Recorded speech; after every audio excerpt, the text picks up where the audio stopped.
60대 이후에는 남성과 여성 모두 건강 관리가 중요해집니다. 하지만 같은 나이라도 남성과 여성의 건강 상태와 주의해야 할 점은 다릅니다. 호르몬 변화, 생리적 구조, 그리고 생활 습관의 차이가 건강에 다른 영향을 미치기 때문인데요.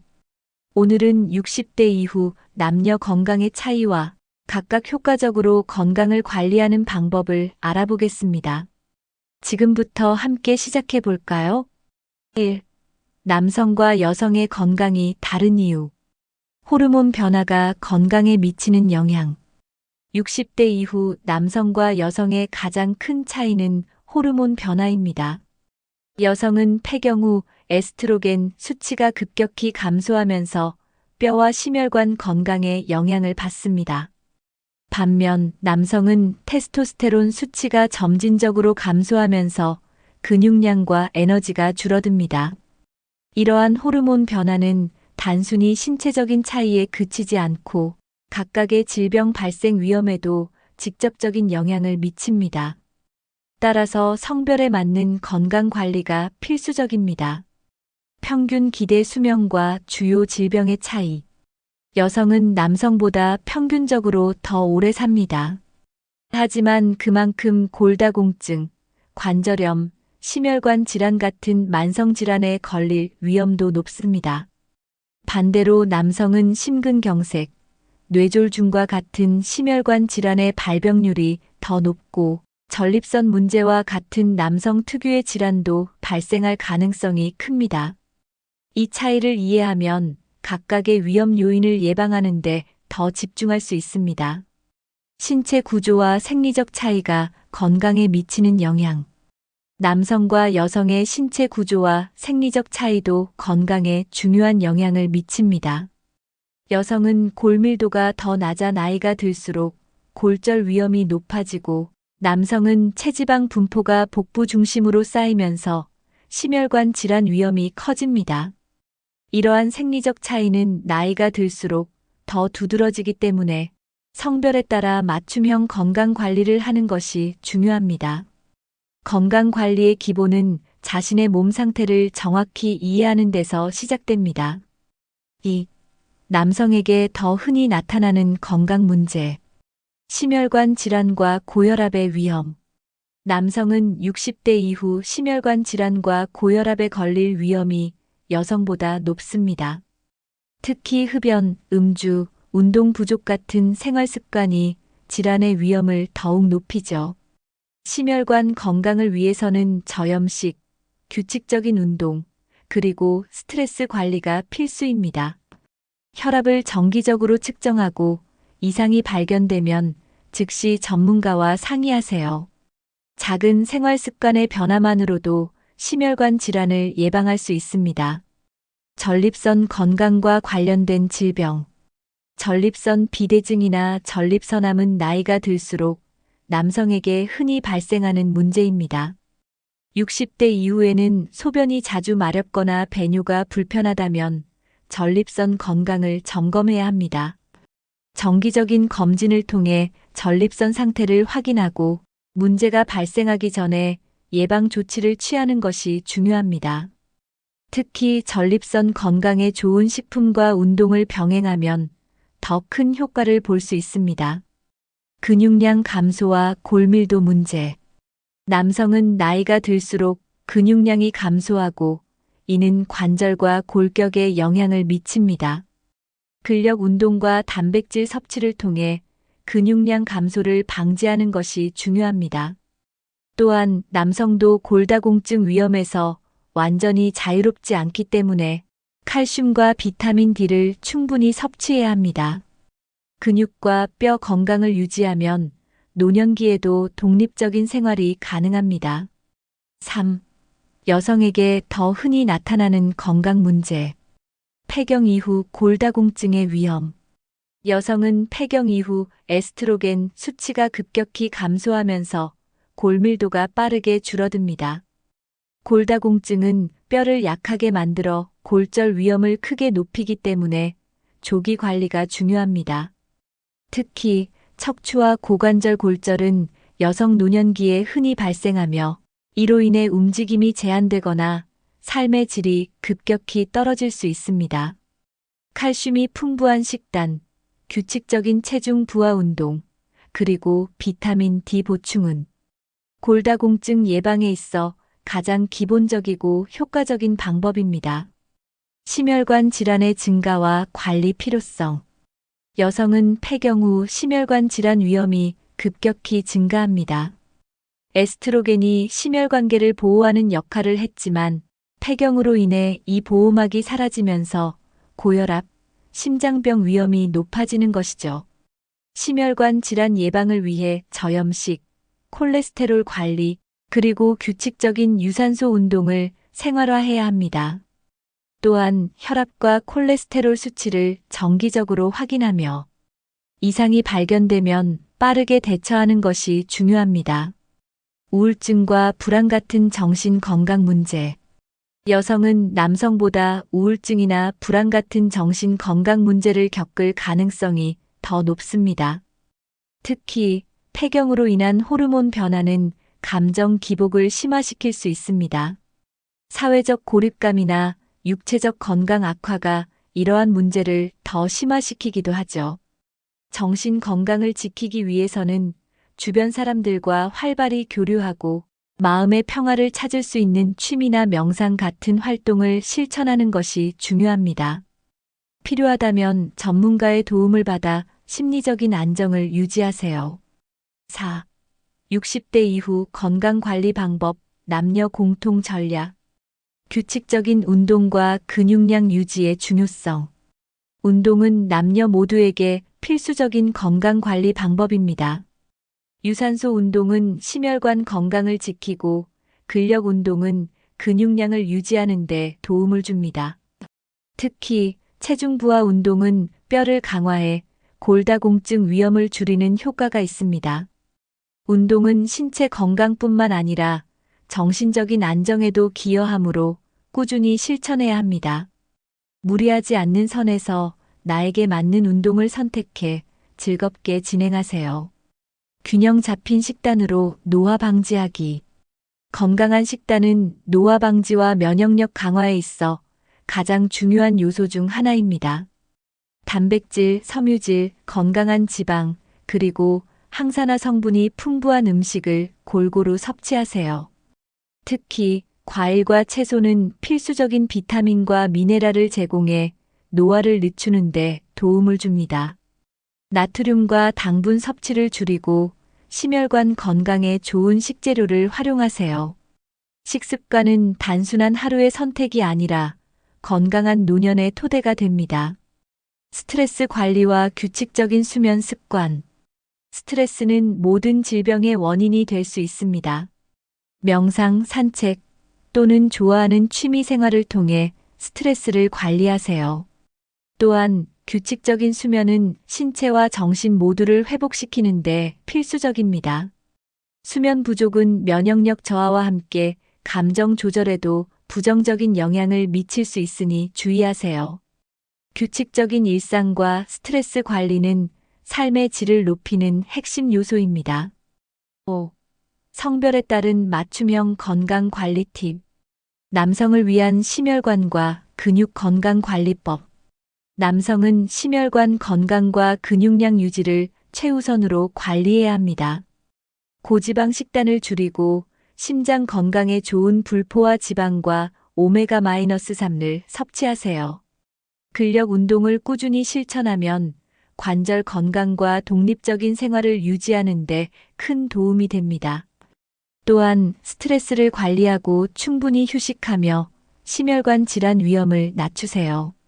정기 검진으로 혈압, 콜레스테롤, 그리고 전립선 건강을 꼭 점검해야 합니다. 여성을 위한 뼈 건강과 정신 건강 관리법. 여성은 골다공증 예방과 정신 건강 관리를 중점적으로 진행해야 합니다. 칼슘과 비타민 D 섭취는 물론 체중 부하 운동을 통해 뼈를 강화하세요. 또한 사회적 고립감을 줄이기 위해 친구나 가족과의 관계를 적극적으로 유지하세요. 우울감이나 불안을 느낄 때는 전문가의 도움을 받아 감정적인 안정 상태를 유지하는 것이 중요합니다. 정신적 건강은 몸의 건강과 직결되므로 항상 긍정적인 마음을 갖도록 노력하세요. 전문가와 함께 나에게 맞는 관리법 찾기. 성별과 개인의 건강 상태에 따라 관리법은 달라질 수 있습니다. 의사, 영양사, 운동 전문가 등과 상담해 나에게 맞는 계획을 세워보세요. 정확한 건강 상태를 기반으로 한 맞춤형 관리가 가장 효과적입니다. 꾸준히 전문가의 도움을 받으면 건강한 노년을 유지하는 데 큰 힘이 됩니다. 나에게 맞는 방법을 찾아 실천하는 것이 노년기의 건강을 지키는 가장 현명한 방법입니다. 60대 이후 남성과 여성의 건강은 서로 다른 도전을 맞이합니다. 하지만 각자에게 맞는 관리법을 실천하면 활기차고 건강한 노년을 보낼 수 있습니다. 오늘 말씀드린 내용을 참고해 성별에 따른 맞춤형 건강 관리로 더 행복하고 안정적인 삶을 만들어 가세요. 이 영상이 도움이 되셨다면 구독과 좋아요를 눌러주시고 여러분만의 건강 관리 방법이나 고민을 댓글로 공유해 주세요. 함께 더 건강한 노년을 만들어 가요.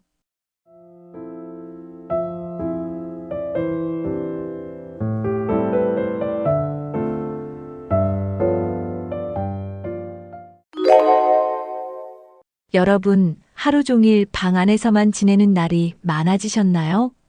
사실 70대가 되면 나갈 일도 줄고 움직이기도 귀찮아지죠. 그냥 앉아서 쉬면 되지, 뭐 문제 있어? 라고 생각하실 수도 있습니다. 하지만 이 습관 생각보다 훨씬 무섭습니다.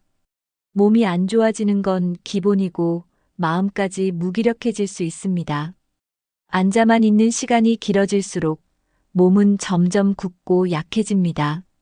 기운이 없어서 안 움직이는 게 아니라 안 움직여서 기운이 없어지는 거죠. 뇌도 심장도 근육도 모두 가만히 있으면 점점 기능이 떨어집니다. 더 무서운 건 이렇게 지내다 보면 우울감도 쉽게 찾아온다는 겁니다. 오늘 영상에서는 70대가 방 안에만 앉아 있으면 안 되는 이유 6가지를 하나씩 짚어보겠습니다. 단순히 운동하라는 말이 아닙니다. 왜 움직여야 하고 어떻게 조금씩 실천할 수 있을지 이야기 나눠볼게요. 듣고 나면 내가 요즘 왜 이렇게 처졌는지 그 이유가 분명해질 겁니다. 작은 변화 하나가 건강을 지키는 큰 열쇠가 될 수 있습니다. 지금부터 천천히 함께 살펴보시죠. 나이가 들수록 근육은 자연스럽게 줄어듭니다. 특히 하체 근육은 움직이지 않으면 눈에 띄게 빠르게 약해집니다. 하루 종일 앉아만 있으면 다리 근육이 거의 쓰이지 않게 됩니다. 계단 오르기, 앉았다 일어나기조차 힘들어지는 건 그 때문입니다. 다리 힘이 약해지면 움직이는 게 더 힘들어지고 결국 더 앉아있게 되는 악순환이 시작됩니다. 앉아서 TV를 보거나 낮잠 자는 시간이 길어질수록 하체 근육은 점점 기능을 잃어갑니다. 특히 허벅지 근육이 줄어들면 균형을 잡는 능력도 떨어집니다. 평소보다 조금만 무리해도 넘어질 확률이 커지는 이유죠. 움직이지 않으면 하루하루 근육이 빠진다는 걸 꼭 기억하셔야 합니다. 아주 가볍게라도 걷고 일어서고 몸을 움직이는 게 중요합니다. 처음엔 힘들지만 하루 한 번이라도 반복하면 근육은 다시 반응합니다. 움직이지 않는 것만큼 몸을 망가뜨리는 습관은 없습니다. 오늘 하루 방 안이라도 한 번씩 다리를 펴고 일어나 보세요. 나이가 들면서 가장 무서운 사고 중 하나가 넘어지는 사고입니다. 단순히 살짝 넘어졌을 뿐인데 고관절이 부러지는 경우가 많습니다. 그 이유는 바로 근육과 뼈가 약해졌기 때문입니다. 특히 하체 근육이 약하면 균형을 잡기 어려워집니다. 문턱이나 욕실에서도 쉽게 넘어질 수 있는 거죠. 평소에 잘 걷던 분도 한 번 낙상 이후로 기력이 급격히 떨어집니다. 누워있는 시간이 길어지면 근육은 더 빠르게 사라집니다. 한번 넘어지면 다시 걷기까지 몇 달이 걸리기도 합니다. 어떤 분은 낙상 이후로 외출 자체를 무서워하게 되죠. 결국 움직이지 않았던 게 넘어지는 원인이 되는 겁니다. 그래서 나이가 들수록 더 자주, 더 의도적으로 몸을 움직여야 합니다. 방 안에서라도 하루 한두 번은 균형 잡는 연습을 해보세요.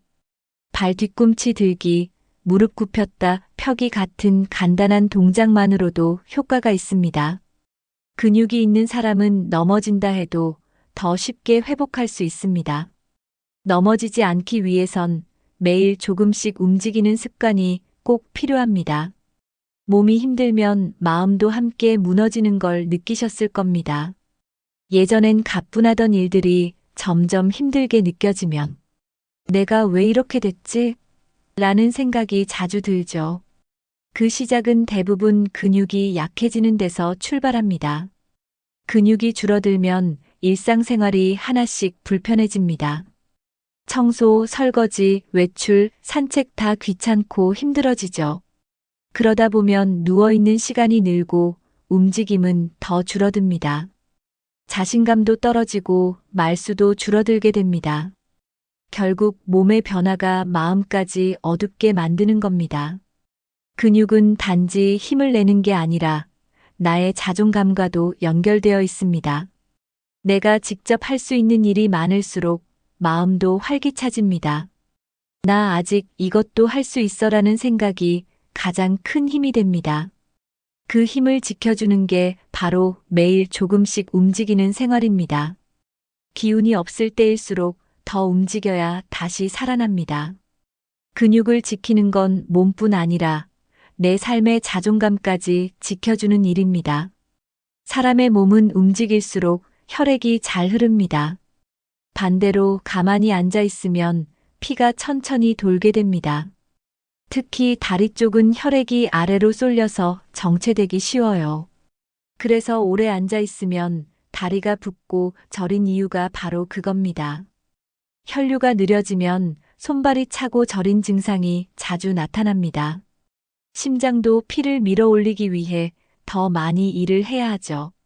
결과적으로 혈관의 부담이 커지고 각종 혈관 질환 위험도 올라갑니다. 고혈압이나 심근경색도 혈액순환과 깊은 관련이 있습니다. 특히 고령일수록 혈관이 탄력을 잃기 때문에 더 위험해집니다. 그래서 움직이지 않는 생활은 혈관 건강에도 좋지 않은 영향을 줍니다.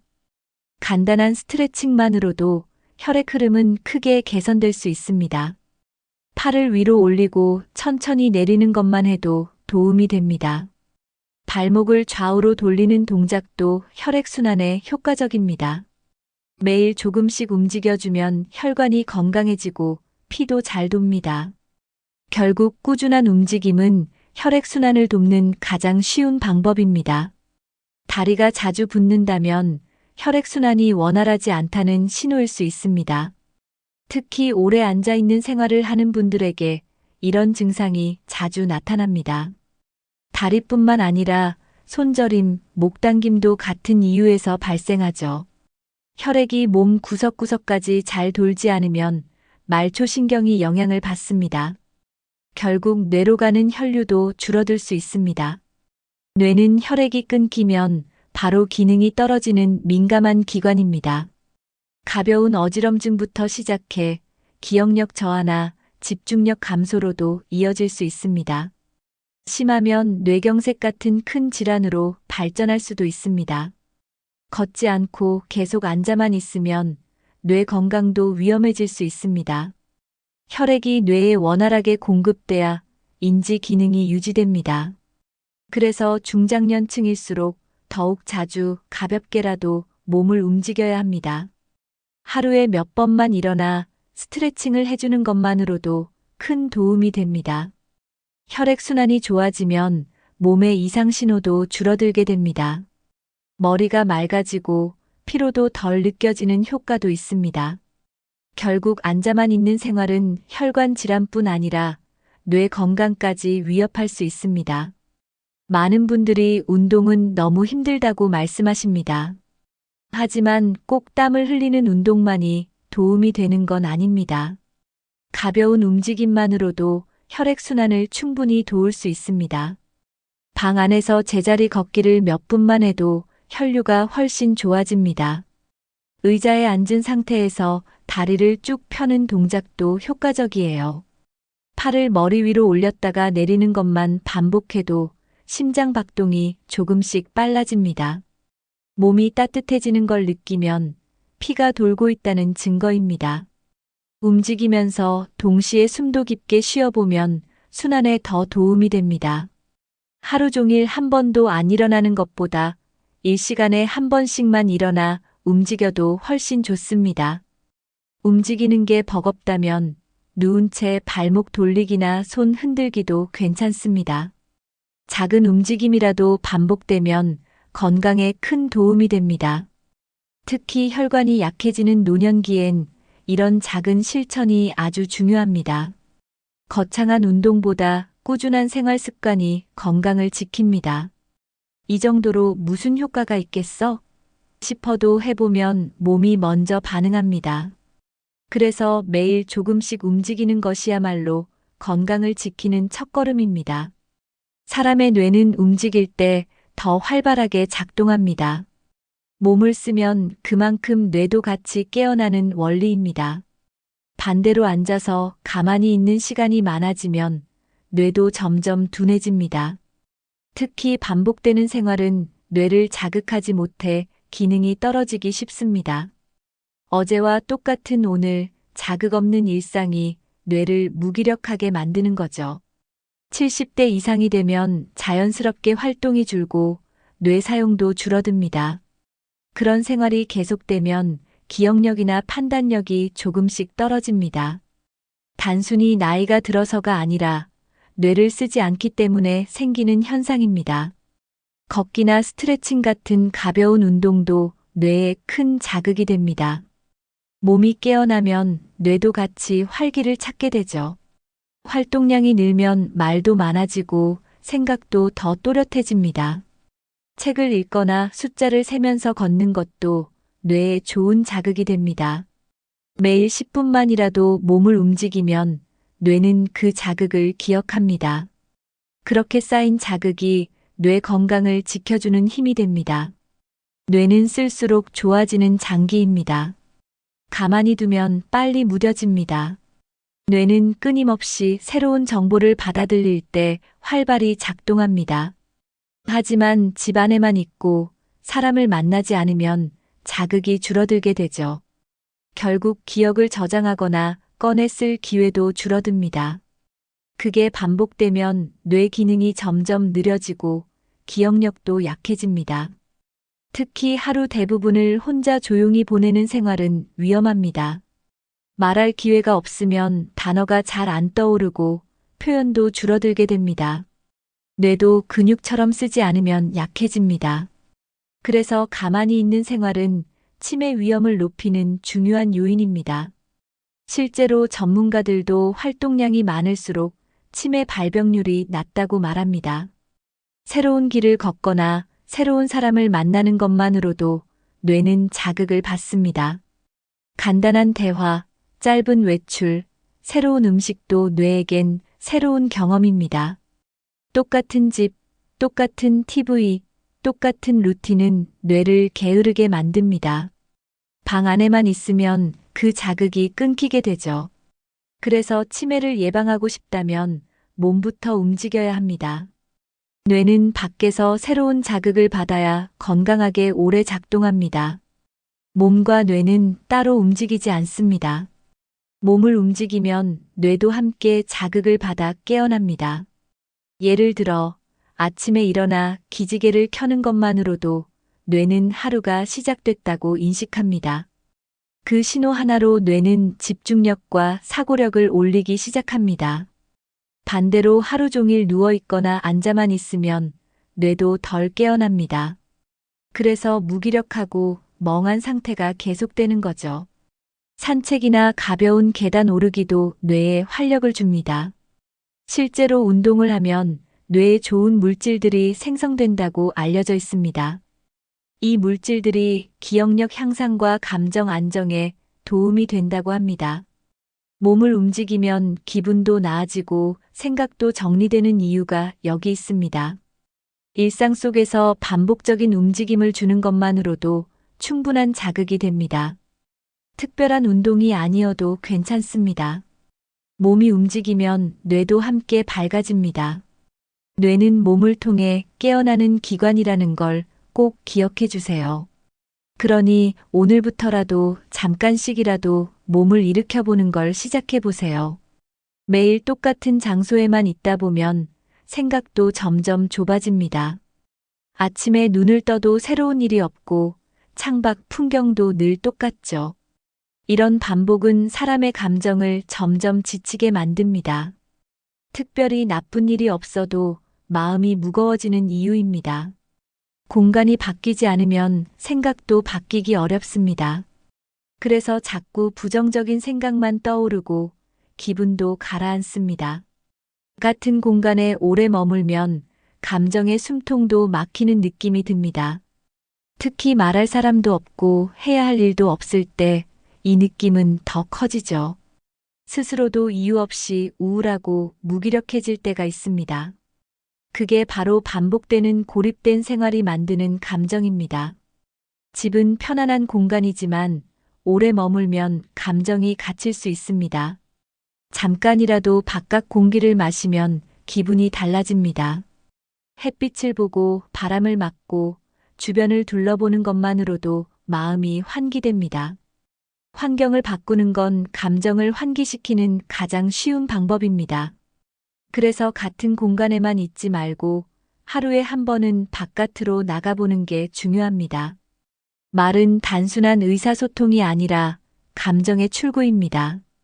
그런데 하루 종일 말 한마디 하지 않으면 감정이 안으로만 쌓입니다.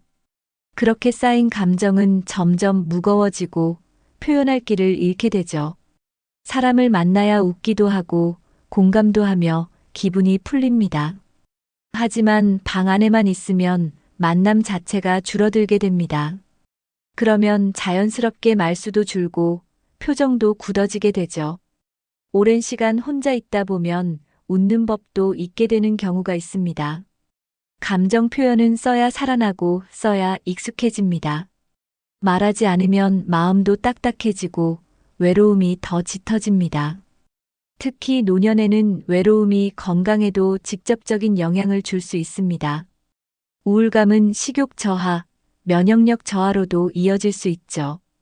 그래서 사람을 만나는 건 단순한 취미가 아니라 건강 관리입니다. 전화 한 통, 마트에서의 짧은 대화, 산책길의 인사도 감정을 풀어주는 역할을 합니다. 말 한마디 나누는 것만으로도 큰 위안이 되기 때문에 의도적으로라도 사람을 만날 기회를 만드는 게 필요합니다. 나가서 햇빛을 쬐는 것만으로도 기분이 한결 나아집니다. 햇살은 뇌에 긍정적인 신호를 보내주는 중요한 자극입니다. 실제로 햇빛을 많이 받으면 우울감을 낮춰주는 호르몬이 나온다고 알려져 있습니다.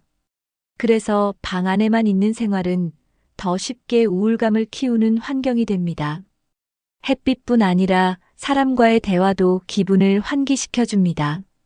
진지한 대화가 아니어도 간단한 안부 인사만으로도 마음이 가볍습니다. 그리고 가볍게 걷는 것 자체가 기분 전환에 큰 도움이 됩니다. 몸을 움직이면 숨이 트이고 생각도 정리되기 시작하죠. 혼자라도 괜찮습니다. 잠깐이라도 바깥에 나가는 게 핵심입니다. 걷고, 보고, 들으며 느끼는 감각들이 마음을 살살 풀어줍니다. 우울감은 가만히 있으면 더 커지고 움직이면 조금씩 작아집니다. 산책길의 꽃, 지나가는 사람들, 바람소리 하나하나가 위로가 될 수 있습니다. 그렇게 쌓인 감정이 가라앉고 기분이 서서히 바뀌는 걸 느낄 수 있어요. 그래서 햇빛, 대화, 걸음은 약처럼 매일 복용하는 감정 비타민입니다. 오늘 하루도 그 세 가지를 챙기셨는지 스스로에게 물어보세요.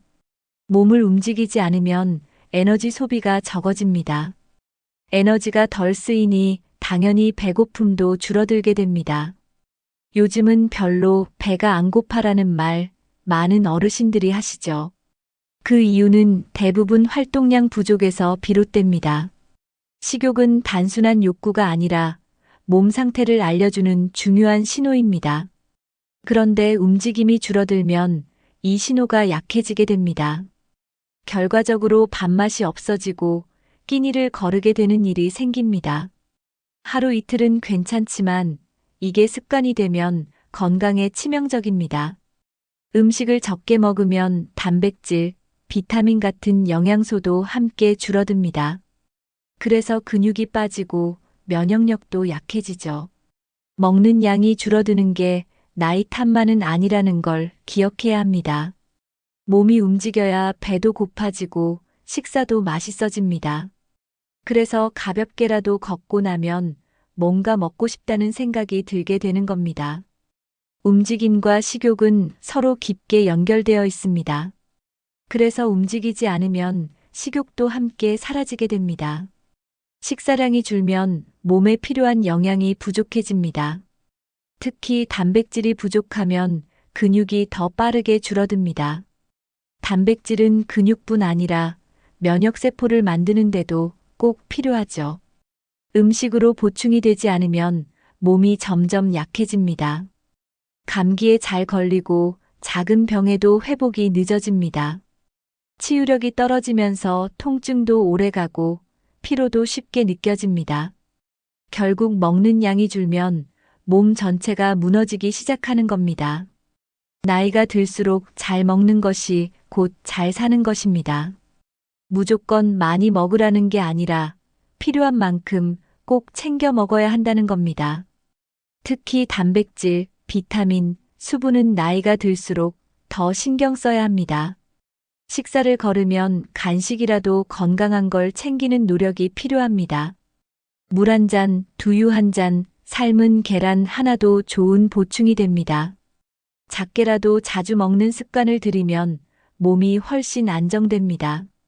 영양은 약으로 채우는 것이 아니라 음식으로 지키는 것이 더 효과적입니다. 그래서 움직이고 먹고 다시 움직이는 순환이 꼭 필요합니다. 바깥에 나가서 걷거나 햇빛을 쬐면 몸이 깨어납니다. 그러면 자연스럽게 배도 고파지고 밥맛도 살아나죠. 신선한 공기와 새로운 풍경은 뇌에도 자극을 주고 기분도 좋게 만듭니다. 기분이 좋아지면 음식도 더 맛있게 느껴집니다. 가만히 누워만 있으면 입맛도 같이 눌려버리죠. 그래서 산책 후 먹는 밥 한 끼가 훨씬 더 꿀맛입니다. 외출은 단순한 운동이 아니라 식욕을 깨우는 좋은 자극입니다. 마트에 들러 반찬 하나 고르는 일도 식사에 대한 기대감을 만들어줍니다. 음식 냄새를 맡는 것만으로도 소화 효소가 분비되기 시작합니다. 이처럼 외부 활동은 식욕을 되살리는데 효과가 큽니다. 사람을 만나 수다를 떨다 보면 같이 뭐라도 먹자는 흐름으로 이어지기도 하죠. 이렇게 식사는 삶의 기쁨과도 깊게 연결돼 있습니다. 먹는 즐거움이 사라지면 하루가 더 무의미하게 느껴질 수 있습니다. 그래서 활동은 식욕을 깨우고 식욕은 다시 활력을 채워주는 선순환을 만듭니다. 오늘 하루 잠깐이라도 걸은 후 밥 한 숟갈을 더 맛있게 드셔보세요. 나이가 들수록 규칙적인 생활이 더 중요해집니다. 하지만 방 안에서만 지내는 생활은 루틴이 쉽게 무너집니다. 정해진 시간이 없으니 일어나는 시간도 자는 시간도 들쭉날쭉하게 되죠. 그렇게 되면 시간 감각이 흐려지고 하루가 길고 지루하게 느껴집니다. 무엇을 해야 할지, 언제 밥을 먹어야 할지도 애매해지기 시작합니다. 하루가 반복되면서 오늘이 무슨 요일인지조차 헷갈릴 때도 있습니다. 이런 생활이 계속되면 몸의 생체시계도 흐트러집니다. 생체시계가 무너지면 피로감은 더 커지고 활력은 떨어집니다. 그러면 몸이 무겁고 아무것도 하기 싫어지죠. 결국 더 누워있게 되고 다시 무기력한 하루가 이어집니다. 이런 악순환은 쉽게 끊기지 않습니다. 하지만 작은 루틴만으로도 생활에 질서가 생깁니다. 예를 들어 아침에 정해진 시간에 일어나 가볍게 몸을 움직여 보세요. 그 다음 정해진 시간에 식사하고 한 번이라도 바깥을 나가보는 거죠. 이처럼 단순한 루틴만으로도 하루가 한결 명확하게 정리됩니다. 햇빛을 못 보면 몸은 낮인지 밤인지 구분을 잘 못합니다. 방 안에서만 지내면 자연광을 제대로 받지 못하게 되죠. 그러다 보면 점점 밤에 잠이 안 오고 낮에 졸음이 몰려옵니다.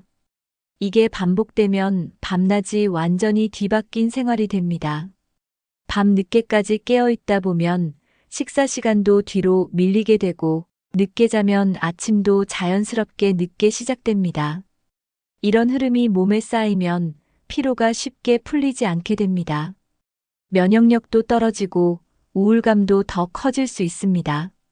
사람은 빛을 기준으로 하루를 인식하게 되어 있기 때문에 낮에는 햇빛을 꼭 쬐고 밤에는 조명을 어둡게 해야 숙면에 도움이 됩니다. 방 안에서 커튼을 치고 생활하면 이 흐름이 깨질 수밖에 없습니다. 그래서 낮에는 가능하면 바깥으로 나가 햇빛을 쬐는 것이 중요합니다. 햇빛은 몸의 시계를 다시 맞춰주는 역할을 해줍니다. 그렇게 낮에 밝고 활기차게 보내야 밤에 깊고 편안하게 잘 수 있습니다. 결국 밤낮이 바뀌는 걸 막기 위해서라도 낮에는 반드시 움직여야 합니다. 밖에 나가서 걸으면 몸이 깨어납니다. 하루 중 그 시간 하나만으로도 리듬이 생기기 시작하죠. 예를 들어 아침 산책을 정해진 시간에 하면 그 시간대가 고정됩니다. 그러면 자연스럽게 아침 식사와 낮 활동도 함께 정돈됩니다. 하루를 움직이는 중심점이 생기는 셈이죠. 그렇게 하루가 정리되면 무기력감도 줄어들게 됩니다. 몸이 움직이니까 식욕도 생기고 대화할 힘도 생깁니다. 산책 중에 만나는 사람들과의 짧은 인사도 활력을 더해줍니다. 마을길, 아파트 단지, 공원 등 어디든 좋습니다. 중요한 건 그 장소보다 나만의 활동 루틴이 생기는 겁니다. 외출 시간이 정해지면 준비도 하게 되고 자연스레 옷도 챙겨 입게 됩니다. 그렇게 하나씩 준비하고 나가면 몸도 마음도 활기차집니다. 밖에 나가 햇빛 받고 바람 맞고 걸으면 머릿속까지 맑아집니다. 그 하루는 그냥 흘러간 하루가 아니라 살아낸 하루가 됩니다. 외출 하나로 하루의 중심이 잡히고 내 삶의 흐름도 살아나기 시작합니다. 여러분, 오늘 이야기 어떻게 들으셨나요? 70대가 되어 방 안에서 조용히 쉬는 것도 좋지만 그 시간이 길어지면 몸도 마음도 빠르게 무너질 수 있습니다. 가만히 있는 습관이 근육을 약하게 만들고 기운을 빼앗고 결국 생각까지 어둡게 만들 수 있다는 점 꼭 기억해 주세요. 움직이지 않으면 건강은 조용히 무너지기 시작합니다. 하지만 반대로 하루에 단 몇 분이라도 움직이면 몸이 깨어나고 기분이 살아나고 하루가 다시 리듬을 찾기 시작합니다. 밖에 나가 햇빛을 쬐고 사람과 이야기하고 밥 한 끼 맛있게 먹는 것. 이 모든 게 건강을 되찾는 가장 쉬운 비법이 됩니다. 오늘부터 꼭 하루 한 번 자리에서 일어나기부터 실천해 보세요. 제자리 걷기, 창문 열고 기지개 켜기, 마트 다녀오기, 어떤 방법이든 괜찮습니다. 중요한 건 가만히 있지 않는 것입니다. 여러분, 혹시 오늘 하루는 대부분을 앉아 계셨나요? 지금 이 영상을 보고 계시다면 바로 그 자리에서 일어나 한번 몸을 쭉 펴보세요. 그 작은 움직임이 내일의 활력을 만듭니다. 오늘 이야기 중에서 가장 공감되었던 부분은 어떤 것이었나요? 여러분의 생각, 경험 또는 실천하고 있는 습관이 있다면 댓글로 함께 나눠주세요. 이 영상이 누군가에게 도움이 될 수 있다면 좋아요와 구독, 주변 분들과의 공유도 꼭 부탁드립니다. 오늘도 건강하고 따뜻한 하루 보내시고 다음 영상에서 또 뵙겠습니다. 함께 해주셔서 감사합니다.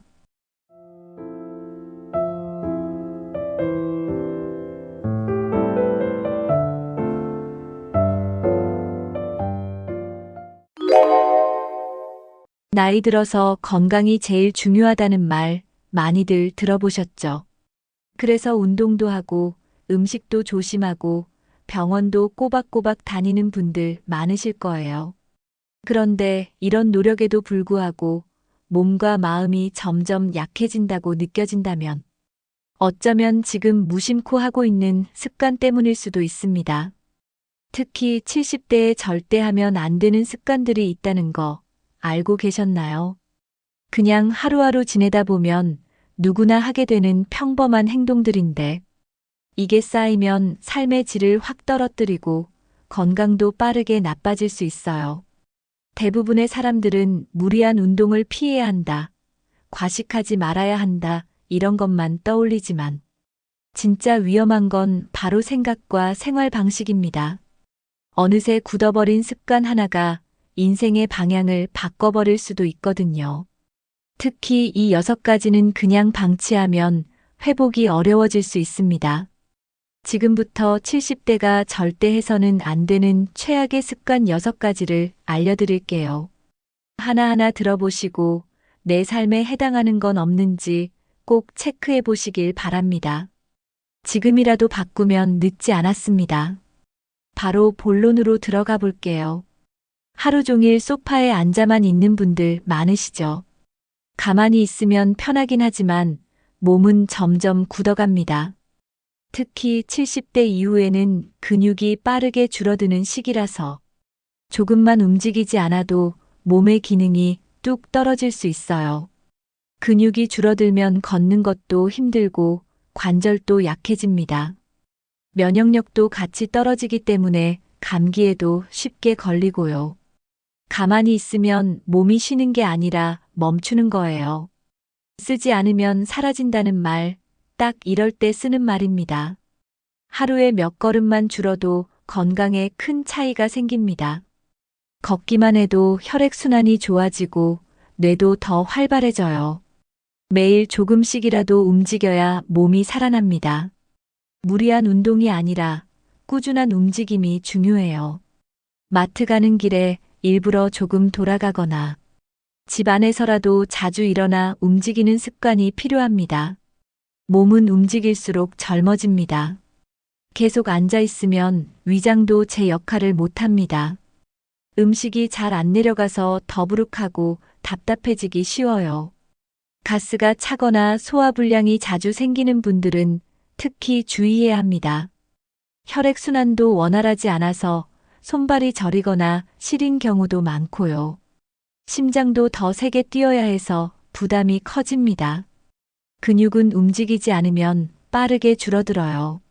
나이가 들수록 근육량이 줄어드는 건 자연스러운 일이지만 계속 가만히 있으면 그 속도가 훨씬 빨라집니다. 다리 힘이 약해지면 걷는 것도 점점 무서워지고 결국 낙상 위험도 높아져요. 특히 골다공증이 있는 분들은 넘어지는 게 큰 사고로 이어질 수 있어요. 소화, 혈액, 근육까지 한 가지라도 문제가 생기면 전신 건강에 영향을 줍니다. 몸은 모든 부분이 연결돼 있기 때문이에요. 그래서 잠깐이라도 자리를 떠서 걷고 움직이는 게 중요합니다. 작은 움직임이 건강을 지켜주는 큰 열쇠입니다. 하루에 30분 정도만 걸어도 건강은 눈에 띄게 좋아질 수 있어요. 걷기는 특별한 장비 없이 누구나 할 수 있는 최고의 운동입니다. 관절에 무리도 없고 꾸준히 하기 좋거든요. 걷는 동안 다리 근육이 자극되고 혈액이 온몸을 돌게 됩니다. 뇌로 가는 혈류도 증가해서 머리도 더 맑아져요. 기분도 좋아지면서 우울감도 줄어듭니다. 걷는 시간은 혼자만의 생각을 정리하는 시간으로도 좋고요. 가볍게 숨이 찰 정도로만 걸어도 효과가 있습니다. 빠르게 걸을 필요도 없고 천천히 즐기면서 해도 돼요. 아침이나 저녁 시간대 햇볕을 받으며 걷는 게 특히 좋아요. 햇빛은 뼈 건강에도 도움이 됩니다. 날씨가 좋지 않으면 실내에서 제자리 걷기라도 해보세요.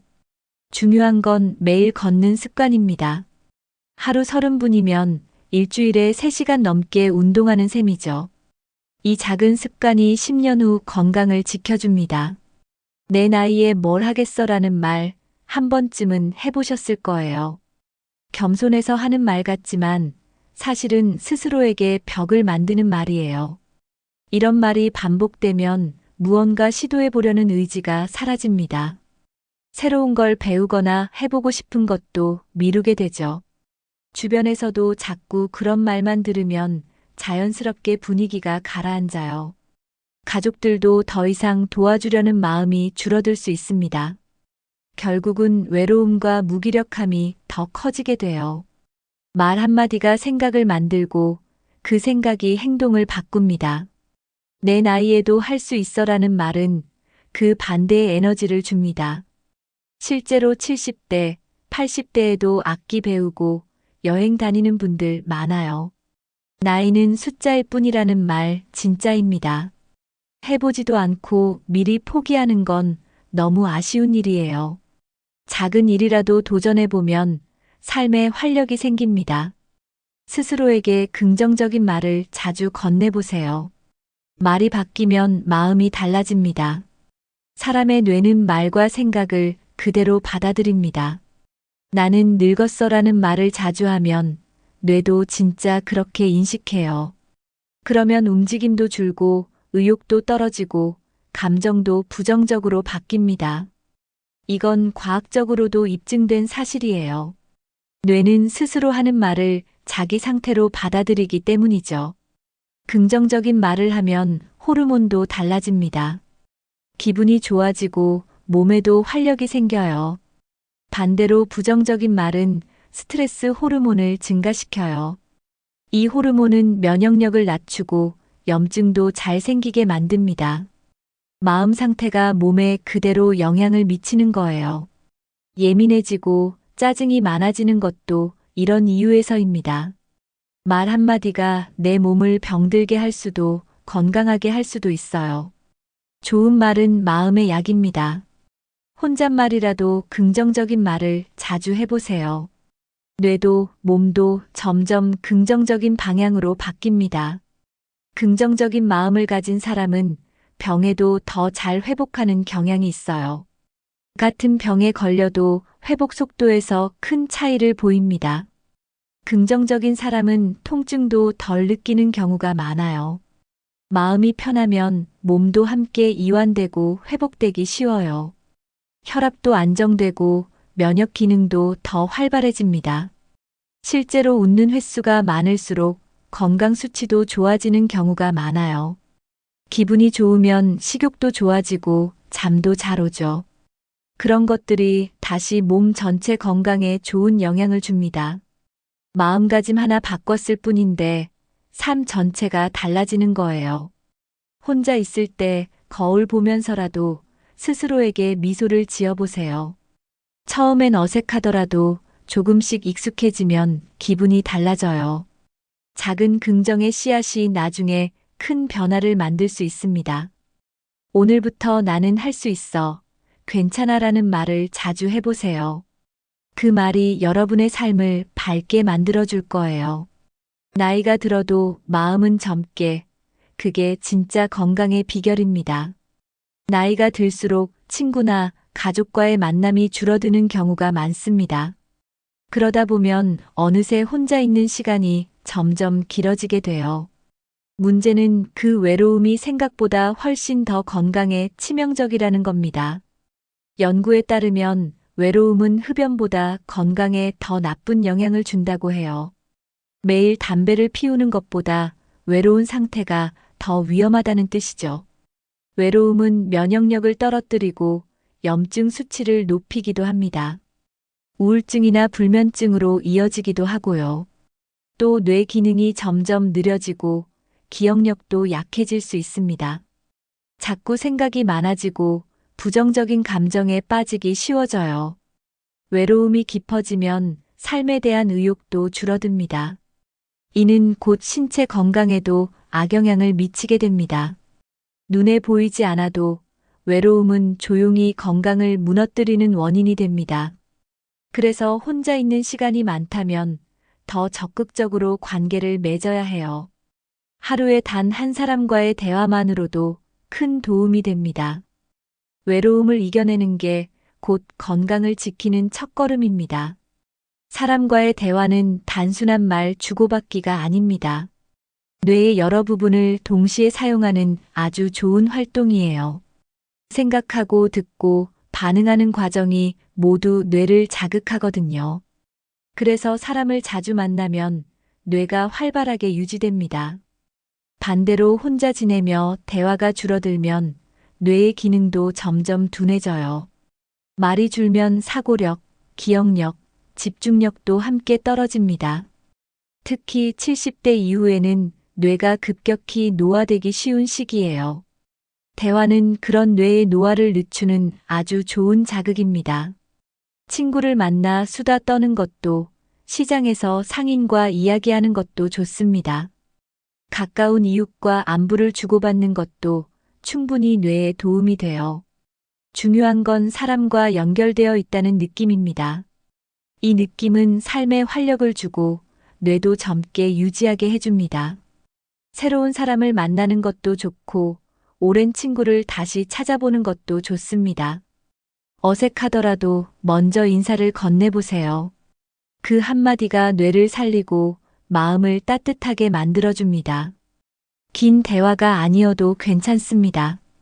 오늘 날씨 좋네요. 같은 인사 한마디가 큰 의미를 가질 수 있어요. 이런 소소한 대화는 마음을 따뜻하게 해주고 외로움을 덜어줍니다. 누군가와 눈을 마주치고 말 한마디 나누는 것만으로도 위로가 돼요. 특히 같은 세대, 같은 경험을 공유한 사람과의 대화는 더 깊은 공감을 줍니다. 대화 속에서 나를 되돌아보게 되고 웃음도 생기고요. 그 웃음은 마음의 면역력을 높여주는 역할을 합니다. 작은 공감이 쌓이면 큰 위로가 되죠. 전화 통화도 좋고 짧은 메시지 한 통도 괜찮습니다. 중요한 건 혼자서 모든 걸 꼭 참고 있지 않는 거예요. 마음을 표현하고 누군가와 소통하려는 노력이 필요합니다. 처음엔 어색할 수 있지만 점점 자연스러워집니다. 마음을 나누는 대화는 우울감을 예방하는 데도 큰 도움이 됩니다. 나누면 줄고 공감하면 치유되는 것이 바로 감정입니다. 오늘 하루 가까운 사람에게 안부 전화를 해보는 것부터 시작해 보세요. 많은 분들이 나이가 들면 배움은 끝났다고 생각합니다. 하지만 뇌는 나이와 상관없이 계속 자극을 받아야 건강해져요. 뇌도 근육처럼 쓰지 않으면 퇴화하기 시작합니다. 쓰면 쓸수록 활성화되고 기능이 유지됩니다. 예전처럼 어렵고 복잡한 걸 배우지 않아도 괜찮아요.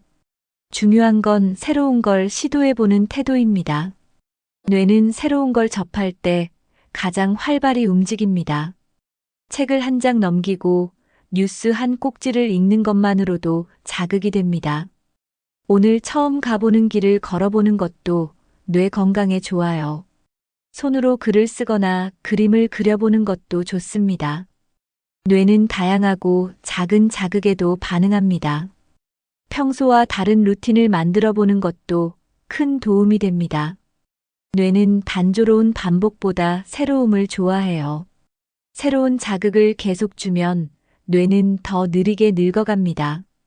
지금부터라도 처음 해보는 것을 일주일에 한 번 시도해 보세요. 요즘 스마트폰을 사용하는 어르신들이 많아졌어요. 그런데 여전히 나는 기계는 못 써라고 포기하는 분들도 계시죠. 처음은 누구나 어려운 법입니다. 하지만 포기하지 않고 천천히 배우다 보면 분명 익숙해질 수 있어요.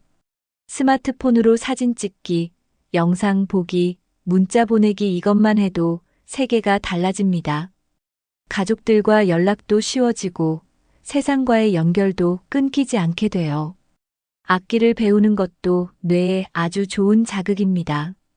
손가락을 움직이고 음을 기억하고 리듬을 느끼는 활동이 뇌 전체를 자극해요. 피아노든 하모니카든 단순한 것부터 시작해도 충분합니다. 외국어 단어를 하루에 한 개씩 외우는 것도 좋습니다. 중요한 건 얼마나 잘하느냐가 아니라 도전 그 자체입니다. 처음 해보는 순간이 가장 가치 있는 시간이에요. 새로운 걸 배운다는 건 내 인생의 새로운 페이지를 여는 일입니다. 이 시도들이 쌓이면 삶에 활력이 생기고 자존감도 올라갑니다. 늦었다고 생각할 때가 가장 좋은 시작입니다. 나이가 들수록 자존감이 낮아지는 경우가 많습니다. 예전엔 쉽게 하던 일도 잘 안 되고 기억도 잘 안 나니까요.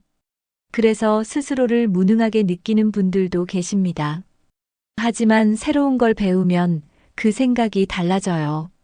나도 할 수 있구나 하는 자신감이 생깁니다. 그것 하나만으로도 마음이 달라지고 표정이 바뀌어요. 배우는 과정에서 성취감도 생깁니다. 예전처럼 빠르게 익히지 못하더라도 괜찮아요. 중요한 건 그 시간을 스스로를 위한 시간으로 만든다는 거예요. 배우는 사람은 항상 성장 중이라는 느낌을 받습니다. 그 느낌은 삶을 훨씬 더 건강하게 만들어줘요. 자존감은 누가 만들어주는 게 아니라 스스로 키워야 하는 거예요. 오늘 1시간이라도 배우는 시간을 가져보세요. 작은 배움이 쌓이면 마음도 다시 단단해집니다. 평생 배움은 삶을 풍요롭게 하는 최고의 습관입니다. 많은 분들이 나이 들면 잠이 줄어드는 건 당연하지라고 말씀하세요. 그런데 문제는 수면 시간보다 수면의 질에 있습니다. 밤새 뒤척이거나 자주 깨는 잠은 아무리 오래 자도 피곤합니다. 깊게 자는 수면이 부족하면 몸이 제대로 회복되지 않아요. 수면 중에는 뇌도 정리되고 몸도 다시 에너지를 채우게 됩니다. 특히 70대 이후엔 낮에 받은 피로가 밤 사이에 풀리지 않으면 다음 날까지 무기력하고 집중력도 떨어지게 돼요. 기억력에도 영향을 줘서 깜빡깜빡하는 일이 더 많아집니다. 수면이 부족하면 감정 조절도 어려워지고 짜증이 많아지거나 우울감이 생길 수 있어요. 잠이 부족하면 면역력도 떨어지고 각종 질환에도 쉽게 노출됩니다. 그래서 잠은 휴식이 아니라 치료라고도 말합니다. 잘 자야 더 건강하고 더 오래 살 수 있어요. 나이가 들수록 수면의 질을 지키는 습관이 정말 중요해집니다. 단순히 잠자는 시간이 아니라 좋은 잠을 자는 방법을 찾아야 해요. 잠이 부족하면 피곤한 것보다 더 무서운 일이 생깁니다. 고혈압, 당뇨, 심장질환 같은 만성질환이 생길 위험이 높아져요. 수면 시간과 질이 나쁘면 혈압이 올라가고 당 수치도 조절이 어려워집니다. 심장 박동도 불규칙해질 수 있어요. 특히 밤에 자주 깨는 습관은 몸 전체 리듬을 깨트립니다. 생체 시계가 망가지면 각종 호르몬도 제대로 분비되지 않아요. 이 호르몬들이 몸의 회복과 면역을 담당하고 있기 때문에 제대로 자지 못하면 감기나 염증 같은 작은 병에도 자주 걸리게 됩니다. 뼈 건강이나 소화 기능에도 영향을 줍니다. 뇌 건강에도 좋지 않아서 치매 위험도 높아질 수 있어요. 하루하루 쌓인 수면 부족은 결국 병으로 돌아옵니다. 특히 자는 둥 마는 둥 한잠은 피로만 더 쌓이게 하죠. 몸이 회복될 시간을 주지 않으면 아무리 좋은 약을 먹어도 효과가 떨어집니다. 수면이야말로 최고의 자연 치료제입니다. 다행히 숙면을 위한 습관은 생각보다 간단합니다. 먼저 취침 시간을 매일 비슷하게 유지하는 게 좋아요. 자는 시간이 들쑥날쑥하면 몸이 혼란스러워합니다. 가능하면 밤 10시에서 11시 사이에 잠자리에 드는 게 좋습니다. 자기 전 스마트폰이나 TV는 줄이는 게 도움이 됩니다. 강한 빛은 뇌를 깨우기 때문에 수면 호르몬 분비를 방해해요. 대신 조용한 음악이나 따뜻한 물로 족욕을 해보는 것도 좋습니다. 방 안은 어둡고 조용하고 적당히 시원해야 숙면에 좋아요. 저녁 식사는 잠자기 3시간 전에는 마치는 게 좋습니다. 너무 배부르거나 배가 고파도 잠이 잘 오지 않아요. 낮에는 햇볕을 조금이라도 쬐어주는 게 수면 리듬에 좋습니다. 가벼운 산책은 밤잠을 푹 자게 해주는 좋은 방법이에요. 카페인 음료는 오후 3시 이후엔 피하는 게 좋습니다. 무엇보다도 편안한 마음으로 잠자리에 드는 것이 중요합니다. 잠은 준비부터 달라져야 푹 잘 수 있습니다. 많은 분들이 몸에 큰 이상이 없으면 병원에 잘 안 가시죠. 에이, 괜찮겠지. 그냥 피곤해서 그래라는 말 익숙하실 거예요. 하지만 이런 생각이 병을 키우는 가장 위험한 습관입니다. 특히 70대 이후에는 몸이 무너지는 속도가 더 빨라질 수 있어요. 초기엔 증상이 없다가 어느 날 갑자기 크게 아픈 경우도 많습니다. 암, 심장질환, 당뇨 같은 질병은 초기에 잡는 게 가장 중요해요. 아플 때 가는 병원보다 아프기 전에 가는 병원이 훨씬 중요합니다. 그냥 피곤해서 그렇겠지 하는 방심은 치료 시기를 놓치게 만들어요. 작은 이상이라도 체크해두면 나중에 큰 문제를 막을 수 있어요. 조기 발견은 생명을 구할 수 있는 결정적인 열쇠입니다. 겉보기에는 멀쩡해도 속은 다를 수 있어요. 특히 고혈압이나 당뇨는 자각 증상이 거의 없습니다. 그래서 더 정기적인 검진이 필요합니다. 괜찮겠지라는 생각보다는 확인해보자라는 태도가 필요해요. 건강은 기다려주지 않습니다. 병을 조기에 발견하면 치료가 쉬워지고 완치 가능성도 높아집니다. 특히 암이나 심장질환 같은 경우엔 더더욱 그렇습니다. 초기에 발견하면 간단한 시술이나 약물로 해결될 수도 있어요. 반면 늦게 발견되면 수술이나 입원이 필요하고 회복도 오래 걸립니다. 정기적인 검진은 병을 이기기 위한 가장 강력한 무기입니다. 건강검진은 병을 찾기 위한 것이기도 하지만 안심을 위한 과정이기도 해요. 이상 없다는 결과만으로도 마음이 훨씬 편해집니다. 병원에 가는 게 겁나는 분들도 많지만 실제로 가보면 금방 끝나요. 요즘은 국가에서 지원해주는 건강검진도 잘 되어 있습니다. 주민센터나 병원에 문의하면 쉽게 예약할 수 있어요. 검진 항목도 다양해서 내 몸을 전체적으로 체크할 수 있습니다. 혈압, 혈당, 콜레스테롤, 간 기능, 심전도 등 중요한 지표를 다 볼 수 있어요. 특히 가족력 있는 질환은 더 자주 검진을 받아야 합니다. 조기 발견은 생명을 지키는 최고의 습관이에요. 한 해에 한 번, 나를 위한 시간 꼭 챙겨보세요. 우리는 가족을 챙기고 주변 사람을 돌보느라 바쁜 삶을 살아왔어요. 하지만 이제는 자신을 돌봐야 할 시간입니다. 건강검진은 내 몸을 아끼는 가장 기본적인 표현이에요. 귀찮다, 무섭다는 마음보다 지켜야 한다는 마음이 더 중요합니다. 몸은 하루 이틀 만에 나빠지지 않지만 나빠지고 나면 되돌리기 어렵습니다. 검진은 복잡하지 않고 시간도 오래 걸리지 않아요. 병원에 가는 게 익숙하지 않더라도 직원들이 친절하게 도와줍니다. 단순한 혈액 검사 하나만으로도 많은 걸 알 수 있어요. 내 몸이 지금 어떤 상태인지 알고 나면 생활 습관도 자연스럽게 바뀌게 됩니다. 내가 스스로 건강을 챙기면 가족들도 안심하게 됩니다. 몸이 아프면 결국 주변 사람들도 같이 힘들어져요. 건강한 부모, 건강한 어르신이야말로 가족에게 큰 힘이 됩니다. 나를 돌보는 건 결코 이기적인 일이 아닙니다. 오히려 사랑이고 책임이에요. 내 몸을 아끼는 마음이 바로 건강한 노후의 출발점입니다.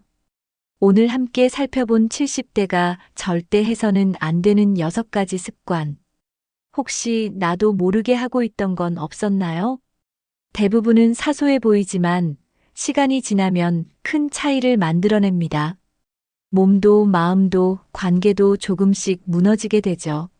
하지만 지금부터라도 하나씩 바꿔보면 분명 달라질 수 있습니다.